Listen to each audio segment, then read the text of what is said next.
I'm coughing, excuse me, popcorn. So I'm in Brazil. Back here is the end of a race. I'm not too sure which one it is. And we've got loads of people in the street doing stuff, and then these guys making sure that everybody's safe. And I guess they're just here because there's going to be a race just finishing quite soon. Copacabana Beach. So, hello.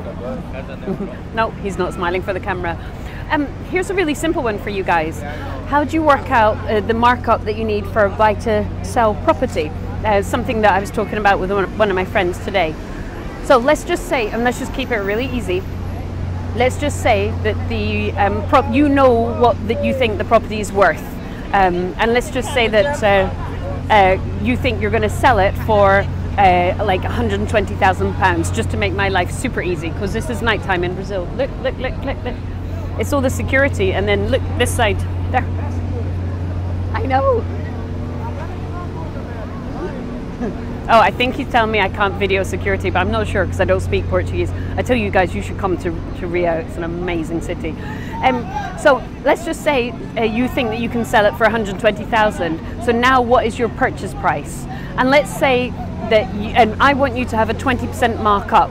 So that obviously is your end result, you know, once you've evaluated what you think the house is worth in the street roughly, divided by 1.2. Which is why I chose 120,000 to keep my life easy. So you need to pay maximum for the entire project, 120,000 divided by 1.2, which is 100,000. So now let's work backwards and go, okay, if I need to pay 100,000 for the entire project, then what are my costs? Well, you've got the purchase of the house, you've got the legal costs, you've got insurance, you've got gas, electricity, water, council tax. You may be able to get an empty homes discount, you may not, depends on your council, and depends how long it's been empty, and depends whether someone else has claimed it. You've got obviously the renovation cost. Ciao! You got your renovation costs. Then you've got kind of costs that you don't necessarily think about, which are the cleaning costs, the man with the van, unless you make your builder do all that work, but taking stuff to and from. You're either going to be sat there with a screwdriver putting up all those IKEA furniture, or I don't do that anymore, so you've probably got your man with the van who's going to be putting up your furniture. Then you've got window cleaner costs, and then you've got window cleaner and cleaning costs during the project as well. Then you've got your finance costs. Sorry to be boring here. Your finance costs, so you might be doing it cash, but you're more likely to be doing it with bridging, so you've got some finance costs there. I would ask you to work it out on 9 months, not 6 months, but hopefully you'll be hitting the 6 month mark. We typically have for the last few years, but we always work out in 9 months. Then if you're selling, estate agent costs, and of course you can actually use online estate agency and cut that down, but you know, estate agents are there because they've got really great lists and they can spend all day phoning out. So you may decide to or may decide not to.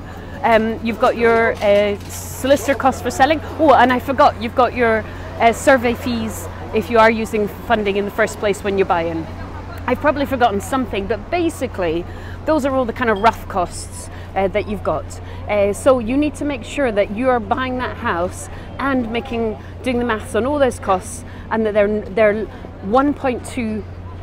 If whatever you think you can sell the house for, divide by 1.2, and all of those costs need to add up to maximum really that project. Now, next question is, do you sometimes do it where it's less than 20% markup? I have to hang my head in shame and say yes, I do. But the reason for that is, well, I kind of break my own rules every now and again. I want you to have 20% markup because if it goes wrong, if you can't sell it, if it takes too long to sell, or if you have to rent it, do you know what I mean? You're pretty okay.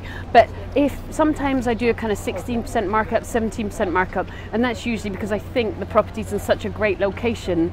Either I'd be really happy to keep it, or I just kind of have a gut feel that, okay, there's the mathematical stuff, which is the science, but then there's the art stuff, which is, you know what, this location is in such great desire that people are going to want to buy this property really soon.